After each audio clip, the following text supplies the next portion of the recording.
Hello everyone, welcome back to Simran's channel and I am meeting you all after a 1 month break. तो बिना time waste किए हम चलते हैं board पे। तो आज का जो सब्जेक्ट हम लोग चूज कर रहे हैं वो है रिस्क मैनेजमेंट। अगर आप देखेंगे तो यहाँ पे मैंने लिखे BBI सीरीज 1। BBI मतलब bachelors in banking and insurance. तो मैंने सोचा है कि अभी हम लोग एक सीरीज चालू करते हैं, तो मैंने ये सब्जेक्ट चूज किया है रिस्क मैनेजमेंट। और ये मैं पूरा ट्राई करूंगी कि मैं ये 1-2 वीक्स में ये जो सीरीज है ये मैं आगे बढ़ाती जाऊं और हम लोग एक एक सीरीज चालू करेंगे, एक एक सब्जेक्ट का, एक एक कोर्स का। सो फॉर एग्जांपल मैंने अभी BBI लिया है, तो पहले थोड़ा टाइम तक मैं ये सब्जेक्ट को कवर करूंगी, उसके बाद मैं BMS का कुछ लूंगी, BAF का कुछ लूंगी। सो वो हम देखते जाएंगे। बट इसके लिए मुझे आप लोग की मदद की बहुत जरूरत है, क्योंकि आप लोग ने कमेंट करना है कि आपको कौन सा सीरीज चाहिए। भले आप मुझे कमेंट करेंगे, बट पहले मैं अपना BBI सीरीज 1 जो है वो कंप्लीट करूंगी and then I move on to the next series whichever subject I get in the comment. So let's start. Okay, so I have this textbook, I'm referring to this textbook, ये BBI का है। But मैं बता दूं ये BBI के साथ आपको MCOM के बैंकिंग एंड फाइनेंस में भी ये सब्जेक्ट मिलेगा। तो ये जो होता है ना, ये एक एक्सटेंशन ही होता है। Masters is an extension of what ever field you choose. जैसे BMS का एक्सटेंशन होता है मास्टर्स इन मैनेजमेंट। BAF अगर आपने किया है तो MCOM in banking and finance और MCOM इन अकाउंट्स। तो मास्टर्स एक एक्सटेंशन होता है जिसमें भी आप ग्रेजुएशन कंप्लीट करते हो। डिपेंड करता है आप कौन सा ग्रेजुएशन का कोर्स चूज करे हो, BBI, BMS, BAF या BMM, या अभी तो आजकल AI वाला भी निकला है कि BFSI, there is something which is related to AI, क्योंकि AI बहुत ज्यादा पॉपअप कर रहा है और सबको ये डर है कि AI जो है वो जॉब खा जाएगा। But that is not a fact, because humans are needed. Computer machines can not work without humans, so we are a very integral part. But saying that even technology is booming a lot, so we have to make ourselves technology driven. So yes, ठीक है। तो सबसे पहला आज जो हमारा chapter का नाम है वो है बेसिक रिस्क टाइप्स। तो हम देखिए किस किस तरीके के रिस्क होते हैं मार्केट में।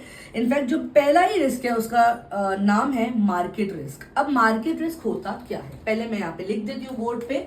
The first risk is market risk. तो मार्केट रिस्क क्या होता है? जब आप मार्केट में देखते हो कि कुछ फ्लक्चुएशंस हो रहा है। Now there are many fluctuations happening in market. अगर मैं एक वेरी स्मॉल एग्जाम्पल लूँ, आज मैं मार्केट में जाती हूँ वेजिटेबल्स खरीदने के लिए, ठीक है। तो मैं आज गई, ट्यूसडे है आज, मुझे पटाटो 1 kg का फॉर एग्जाम्पल 40 रुपीज में मिला। बट मैं 2 दिन बाद जाती हूँ, लाइक मैं थर्सडे को जाती हूँ और मार्केट जो है वो राइज हो गया है।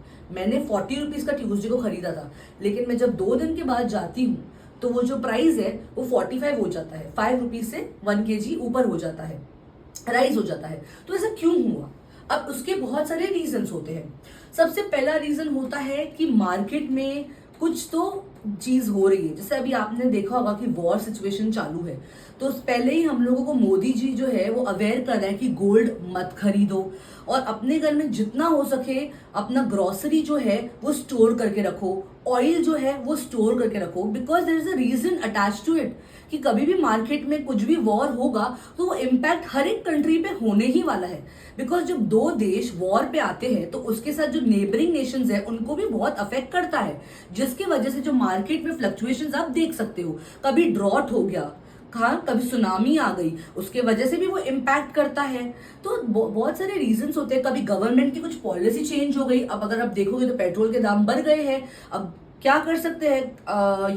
रात मैंने आई से यू सैटरडे को इट वाज 1, अभी मेरे को एग्जैक्ट डे नहीं पता, मैं आपको एग्जाम्पल दे रही हूँ, लेकिन अभी की बात है, एक हफ्ते की इसमें। सैटरडे रात को 107 था पेट्रोल का प्राइस, एंड मॉर्निंग में जब हम लोग गए बढ़ाने के लिए 10 या 11 o'clock, वो अचानक 108 हो गया।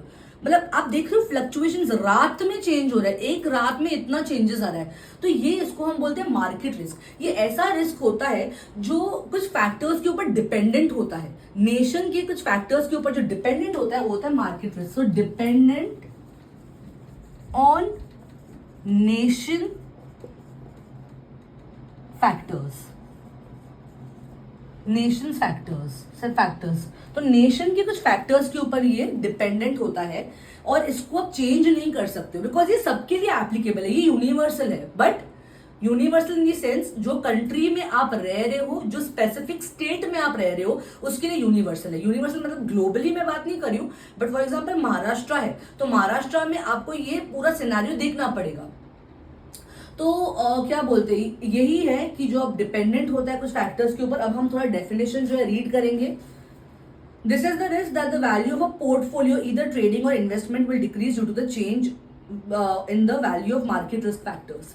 यहाँ पे जो लोग बात कर रहे हैं वही बात कर रहे हैं ट्रेड या इन्वेस्टमेंट। अब आप बोलोगे मैम आपने तो हम लोगों को एक वो पर्सपेक्टिव दिया है जो हम वेजिटेबल्स खरीद रहे हैं या कुछ, बट अगर आप इस पे ध्यान दोगे हम लोग तो बायर है बराबर, लेकिन जो सेलर है उसने तो इन्वेस्ट किया है ना। तो जो मैंने एग्जांपल दिया वो ट्रेडिंग और इन्वेस्टमेंट के मद्देनजर रखते ही दिया है। अगर मैं थोड़ा सा और फाइनेंशियल बात करूं हाँ तो उस पर भी मैं बात कर सकती हूँ। जो फाइनेंशियल मार्केट है वो भी काफी हद तक चेंज होता है। जो फाइनेंशियल एसेट्स है आपके, आज अगर आप कार लेते हो तो when you buy a car and after one day only for example you selling it, you will get the value lesser value. Why? Because it's depreciated. Why it is depreciated? क्योंकि आपने वो एक दिन के लिए ही यूज किया होगा ना, तो वो सेकेंड हैंड हो गया। भले मैंने यूज भी नहीं किया, मैंने लाके रखा है और मुझे अभी वो मुझे पता चला कि नहीं वो कार का मुझे अब ये कार नहीं लेना है और something any reason is there, but I don't want this car, तो मुझे उसको बेचना है। तो भले मैं उसको एक दिन में बेच रही हूँ बट आखिर वो ठप्पा वो स्टैम्प तो लग जाएगा कि ये सेकेंड हैंड है, तो आपको जो वैल्यू मिलेगी वो लेसर वैल्यू मिलेगी। तो whenever you're trading or you're investing, you have to be very particular जो भी आप कर रहे हो, बिकॉज एक बिजनेस जब भी ट्रेड करता है या इन्वेस्ट करता है वो अपना एक पोर्टफोलियो गो थ्रू करता है जहाँ पे भी वो इन्वेस्ट करने वाला है। अब पोर्टफोलियो क्या होता है, अगर आप बैलेंस शीट वगैरह कंपनी की देखोगे, अगर आप कंपनी की पॉलिसीज रीड करोगे, अगर आप कंपनी के जो भी कंसोलिडेटेड फाइनेंशियल स्टेटमेंट्स है जब आप वो गो थ्रू करोगे ना, तब जाके आपको पता चलेगा कि कंपनी स्टैंड क्या करती है और क्या आज से 5 साल बाद भी वो मुझे उतना प्रॉफिटेबल होगा या नहीं होगा। क्योंकि बिजनेस 1 साल या 6 महीने के लिए नहीं इन्वेस्ट करता है, वो एक लॉन्ग टर्म इन्वेस्टमेंट के थ्रू ही जाता है। या अगर उसको कोलैबोरेट करना है वट एवर इट इज, तो मार्केट के जब वो मार्केट में आ रहा है तो उसको ये सारे फैक्टर्स के ऊपर लुक अपॉन करना पड़ता है। ये तो हो गया मार्केट रिस्क। अभी हम सेकंड जो रिस्क देखेंगे वो देखेंगे इक्विटी रिस्क। मैं सिर्फ एक बार ये रब कर देती हूँ। आई होप आप लोग को ये समझ में आ रहा है। ठीक है, ये बहुत सिंपल सब्जेक्ट है बट इसमें थोड़ा आपको फाइनेंशियल मार्केट का नॉलेज होना बहुत ज़रूरी है और उसमें मैं आप लोगों को हेल्प कर रही हूँ। ठीक है, तो इक्विटी रिस्क क्या होता है? हम लोग ने बहुत सुना है कि शेयर्स वगैरह के बारे में, बस ये वो ही होता है। इक्विटी, प्रेफरेंस शेयर्स, ये सब हम लोग ने बहुत सुना है। ठीक है, तो इक्विटी को मैं एकदम शॉर्ट में आपको समझा दूंगी। फॉर एग्जाम्पल मैंने आज एक शेयर परचेज किया है, शेयर्स मैंने 10 शेयर्स परचेज किया है फॉर 500, तो उसका क्या होगा 500 इंटू 10 करोगे तो वो 5000 होगा। ये मैंने परचेज किया है।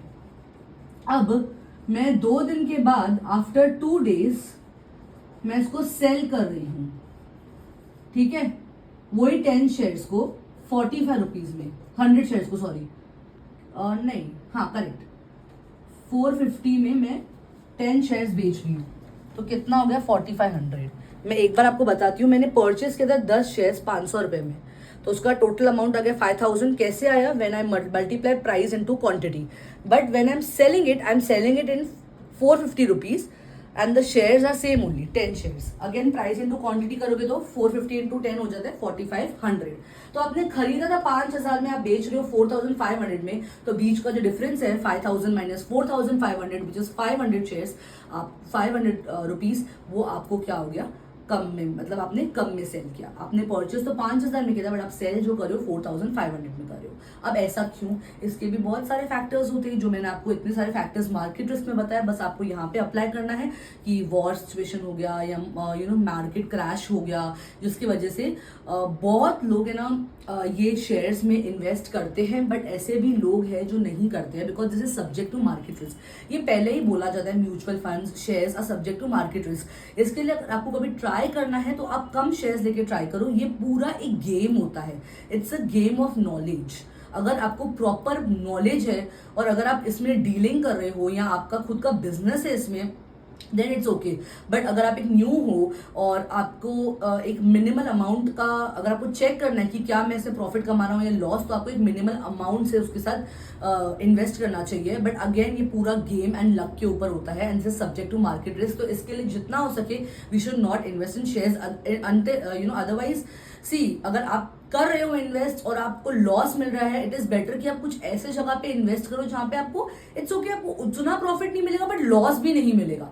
तो वो लॉस का जो टेंशन है ना वो आपको नहीं मिलेगा। तो यहाँ पे हम लोगों ने जो दूसरा रिस्क देखा है वो है इक्विटी रिस्क। और आज हम लोग एक लास्ट रिस्क देखेंगे, ठीक है, थर्ड वाला जो है इंटरेस्ट रिस्क। अब इंटरेस्ट रिस्क क्या होता है वो मैं आपको बताती हूँ, ठीक है।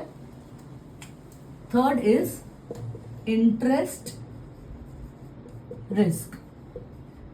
अब ये जो होता है it is attached to financial institutions, actually not to, it is with, it is attached with, sorry for the problem, attached with financial institutions. Interest risk, तो एक बार हम पढ़ लेते हैं। Interest rate risk is the risk that arises from volatility of interest rates in the economy. It affects both bond market as well as equity market.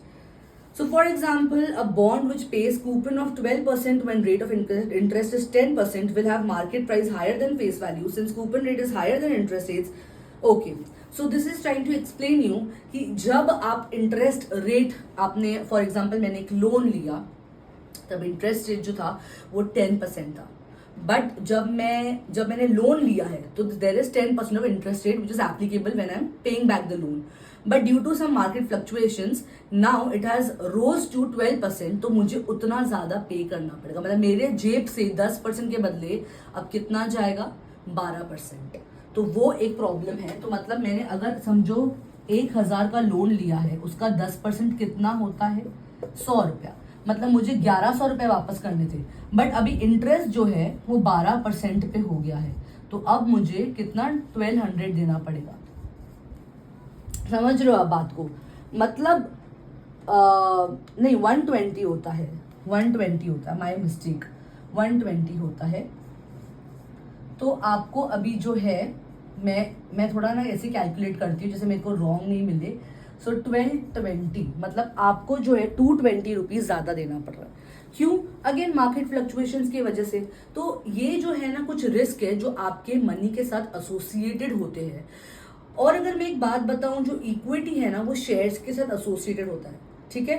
But मैंने उसको क्यों money के फॉर्म में आपको बताया, क्योंकि आप कुछ अगर शेयर्स बेचोगे तो आप ऑफकोर्स लिक्विड में ही बेचोगे, राइट, आपको पैसे मिलेंगे।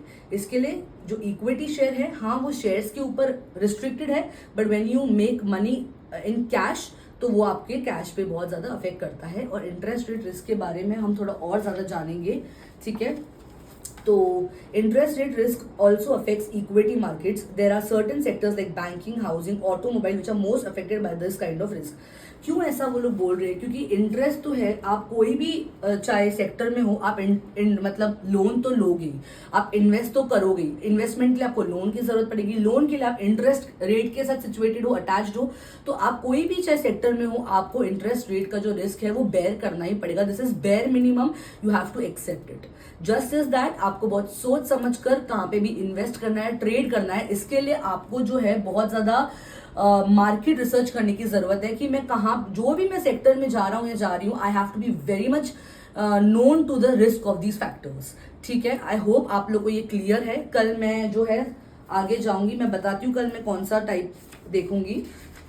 तो कल जो है मैं टर्म स्ट्रक्चर रिस्क देखूंगी, बेसिस रिस्क देखूंगी और ऑप्शन रिस्क देखूंगी। ये जो तीन है ये थोड़े डिफरेंट टाइप ऑफ रिस्क है। कल हम लोग थोड़ा रीड आउट करेंगे उसको और समझेंगे। बट आज का वीडियो आपको किस तरीके का लगा है प्लीज कमेंट में मुझे बताना। एंड प्लीज मेरा चैनल जो है लाइक करो, सब्सक्राइब करो और नोटिफिकेशन को हिट करो, तो आपको जो अपडेट्स है वो डेली आएंगे। Thank you so much.